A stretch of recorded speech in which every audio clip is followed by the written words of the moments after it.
Dans notre paracha, la paracha Troukat, il y a deux grandes personnalités qui nous quittent. Myriam et Aaron. Les deux nous quittent. Et on est à la fin de la traversée du désert. D'abord Myriam et ensuite Aaron. Et on va étudier aujourd'hui ce qui est dit à propos du départ de Aaron, parce que des choses extraordinaires sont dites à propos du départ de Myriam, mais aussi à propos du départ de Aaron. Et on est dans les versets que vous avez reçus des versets.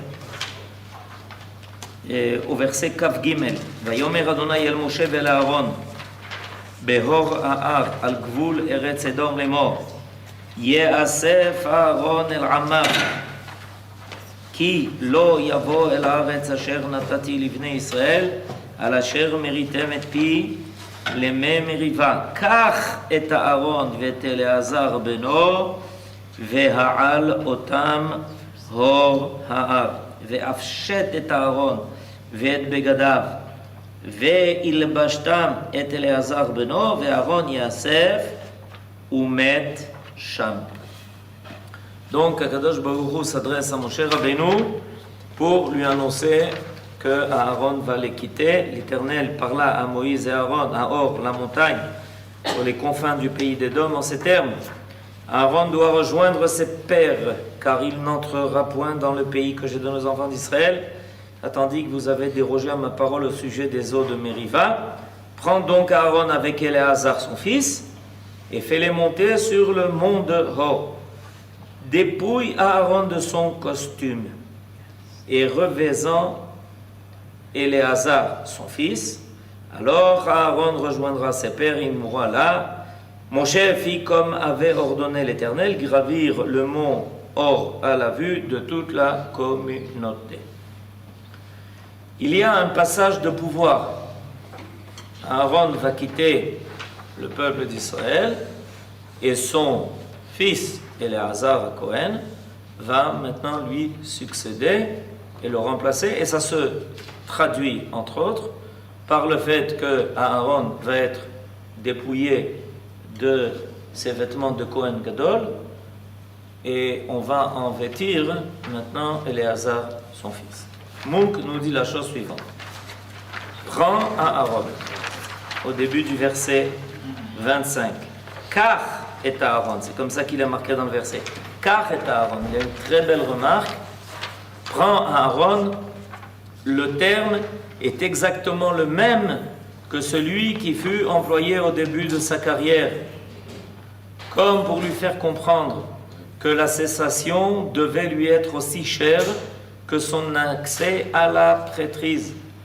Quand Moshe a intronisé Aaron dans son tafkid, alors Akadosh Baruch Hu s'est servi des mêmes termes, car est Aaron.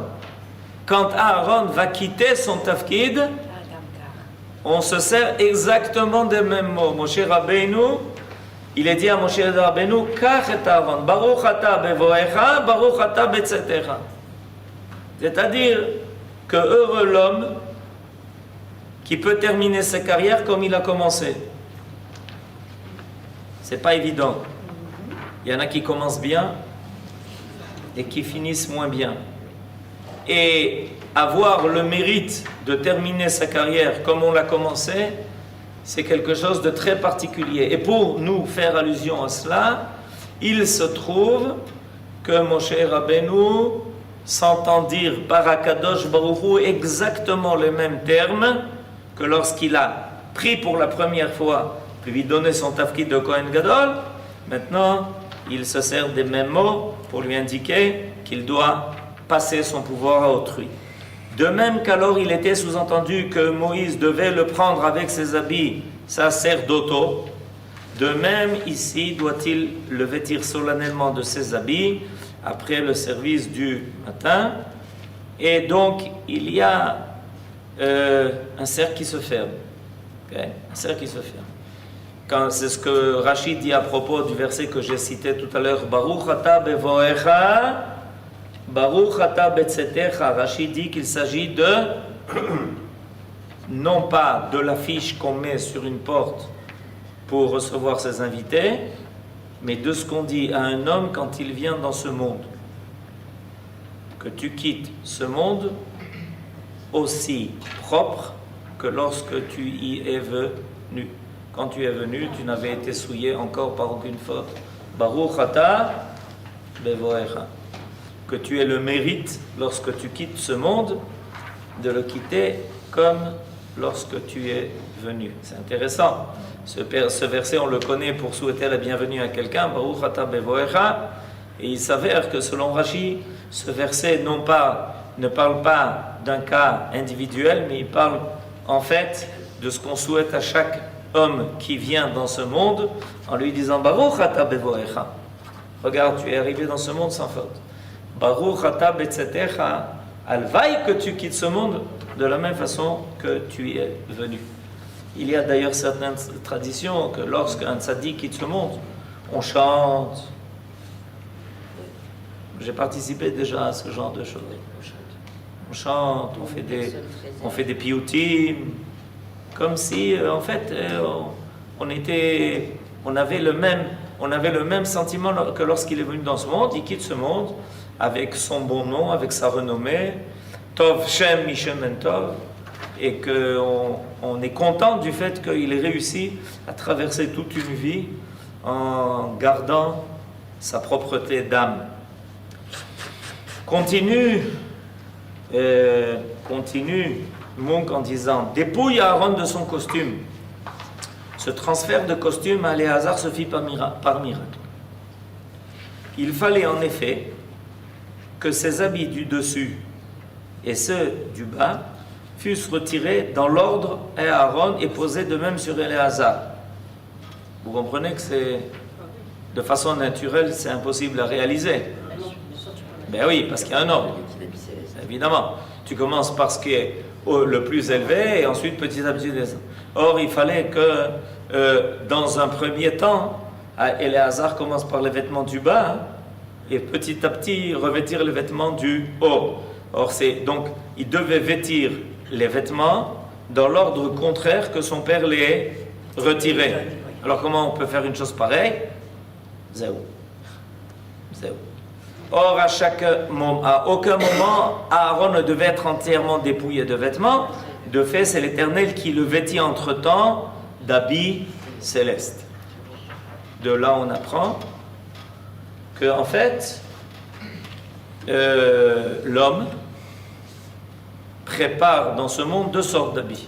Ceux qu'il achète chez le tailleur et ceux qui il se prépare lui-même et qui vont servir ensuite à habiller son âme. C'est comme ça que l'on trouve dans les enseignements de nos sages le travail que l'homme fait en accomplissant des mitzvot dans ce monde-ci, qu'au fur et à mesure il trame ces vêtements qui vont l'accompagner dans le monde d'en haut. L'âme a des vêtements, le corps aussi a des vêtements. Nous nous occupons essentiellement des vêtements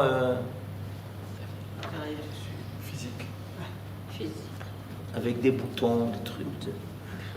Ok, mais il y a des vêtements beaucoup plus profonds que ça. Et ces vêtements aussi, il faut les préparer. Et donc, il y a un remez à cela dans Eshatraïl.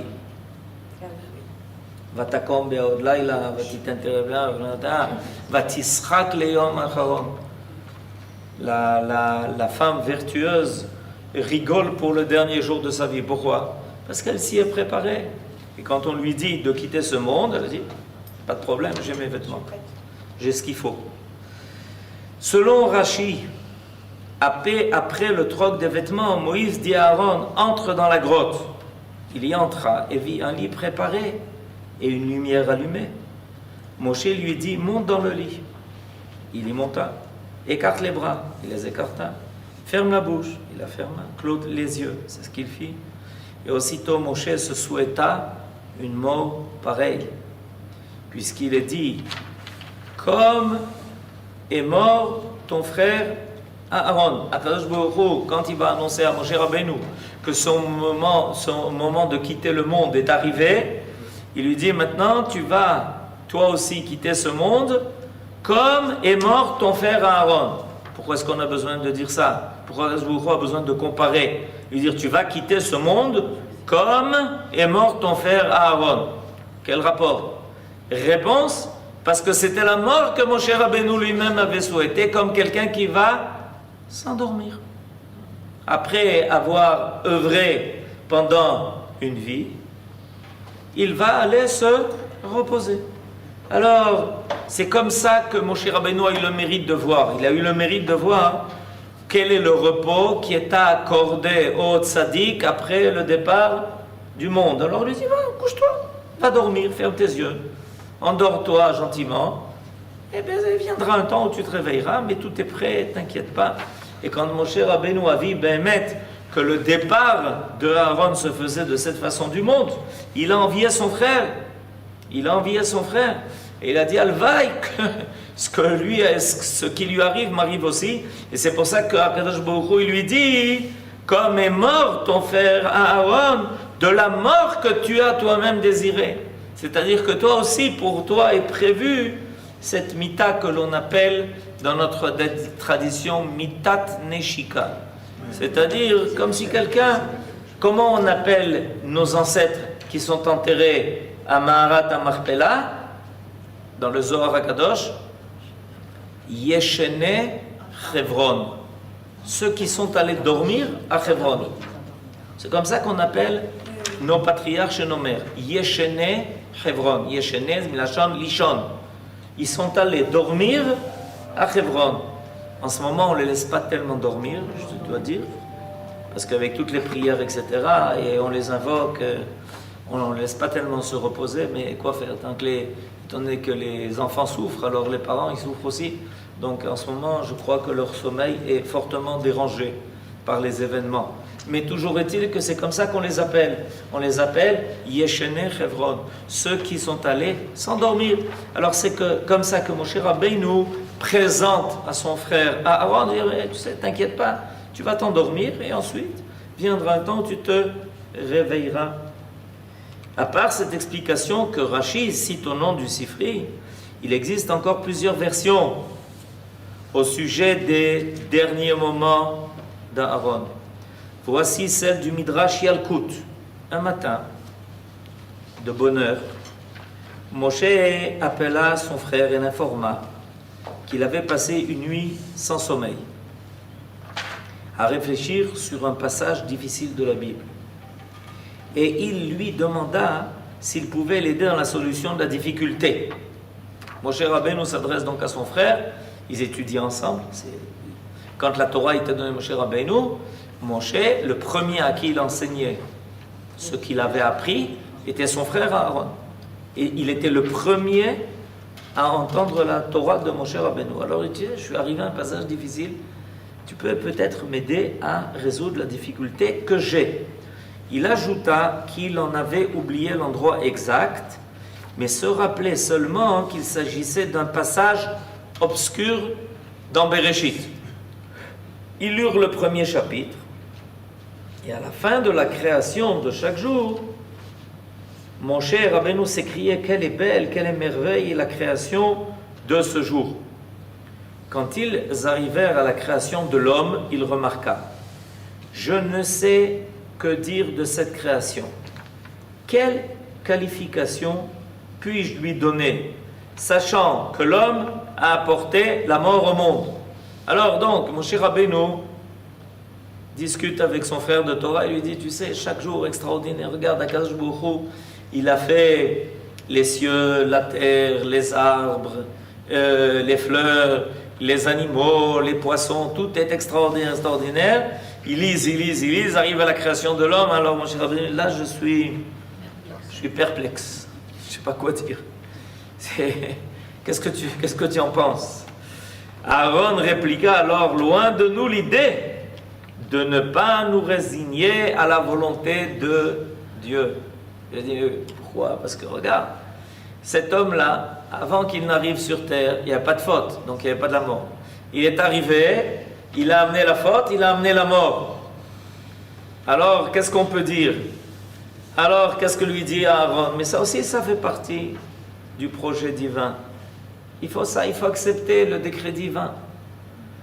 Ces mots donnèrent à Moshe l'occasion attendue d'informer son frère de sa mort imminente.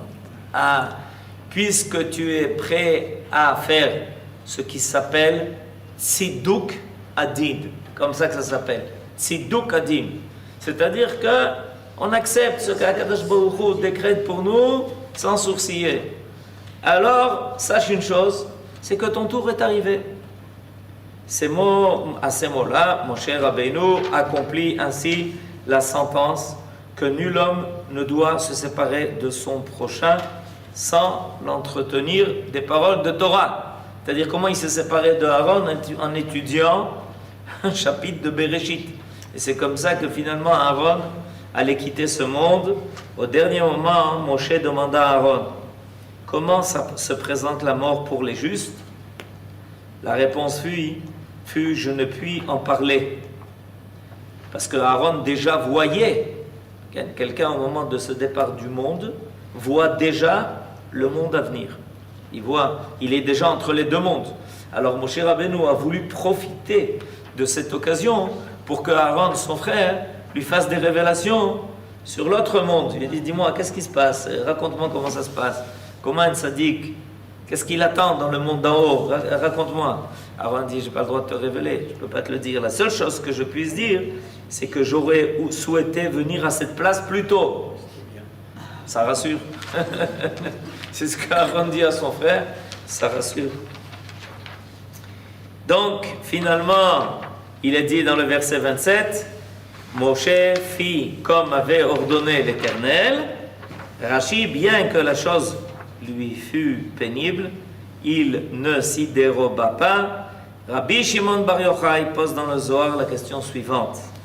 Pourquoi les frères et la sœur ne sont-ils pas enterrés au même endroit?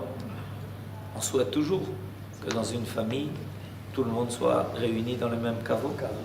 Or, il s'avère que Myriam a été enterrée là, Aaron a été enterré là, et à Orahar, Moshe Rabbeinu a été enterré à Arnevo, Myriam a été enterrée à Kadesh. Question intéressante. Pourquoi leurs ossements sont-ils dispersés et leur décès s'étendait-il sur plusieurs mois? Bien qu'Yitzhak Abrabanel pose la même question et donne 7 réponses différentes, c'est que Rabbi Yitzhak Abrabanel, sa méthode d'exégèse, c'est de poser beaucoup de questions. Et ensuite, il donne les réponses aux questions. D'abord, il commence par une série de questions. Il faut suivre d'ailleurs toutes les questions.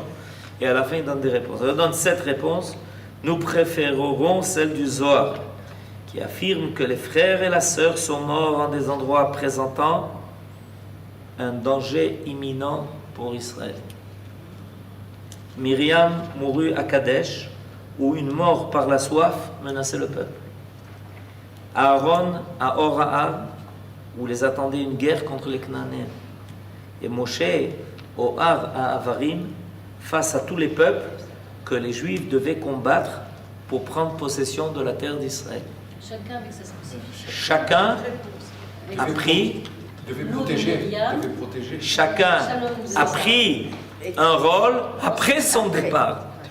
Non seulement de leur vivant, ce sont eux qui aidaient le Ham Israël à traverser le désert, puisque grâce à Myriam, il y avait le Be'er, le puits.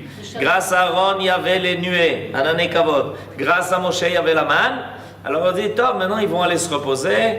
Zéo, on en a fini. Pas du tout. Vous croyez que vous allez... Pas du tout, vous allez continuer après votre départ. Et grâce à votre mérite, de là on peut comprendre aussi le minag qui est en Israël, chez que Chaz v'Shalom, quand il y a des situations difficiles, les chachamim, Tavka, avaient l'habitude d'aller se recueillir sur les kivrei tzadikim et de faire des tfilotes particulières pour protéger le peuple. À Yerushalayim, il y avait l'habitude d'aller sur le kever du Or HaChaim HaKadosh. Et comme ça, c'était une habitude qui était connue, que quand il y avait des situations difficiles, pour évoquer le mérite et réveiller leur force d'âme de ceux qui avaient protégé le peuple d'Israël par leur chorma et par leur tzidkout de leur vivant, que cette force se réveille à nouveau et qu'elle protège le peuple d'Israël dans les moments difficiles. Eh bien, on en a bien besoin. Il y a plein de Et monde. pourtant, on dit que Chez le Rav Sharabi, il y a plein de monde qui prie. On en a bien besoin. Ils sont allés cette semaine sur le kever du Rav Ovadia Yosef. Et en début de la semaine sur le kever du Rav Mordechai Eliyahu. Et après, ils sont allés sur le kever du Rav Ovadia Yosef. On en a bien besoin. Qu'est-ce que vous dites? on dit, je sais pas la phrase exacte, on dit que quand un tzaddik s'en va, il emmène avec lui une partie de De la protection qui oui, de ce qu'il avait. Non, on apprend, c'est dans notre paracha ce que vous dites. Dans la paracha, il est marqué comment se fait-il que la mort de Myriam soit juxtaposée à la loi de la vache rousse. Pour nous dire que de la même façon que la vache rousse purifie et permet d'expier les fautes, la mort d'un tzaddik purifie et expie les fautes de sa génération. C'est ça. On apprend ça de Myriam. Ce que vous dites, c'est dans la paracha. C'est-à-dire qu'ils partent en capara, ça veut dire Hein? Ça veut dire qu'ils partiraient en Ça veut capara. dire que, évidemment, puisqu'ils sont tzadikim, c'est pas à cause de leur faute personnelle, ils sont tzadikim. Il y a pas de- donc, c'est donc qu'ils prennent sur eux de expier les fautes de la génération. Et après ça, on est moins protégés quand même. Hein? Après ça, ils sont plus là pour nous. Non, ils continuent là-haut, c'est ce qu'on vient Le Rav d'apprendre. Mordechai Ne Yaoul vous a demandé à inquiétez sa pas. femme. Ne vous inquiétez pas. C'est vrai, le Rav Mordechai Yaoul a demandé à sa femme s'il pouvait partir pour éviter la xéra sur Israël. Une histoire comme ça, je trouvais ça assez fou. Que c'était l'idée de partir, c'était éviter une xéra sur Israël. Bon, voilà. Tout ça, c'est dans la paracha. Shabbat Shalom.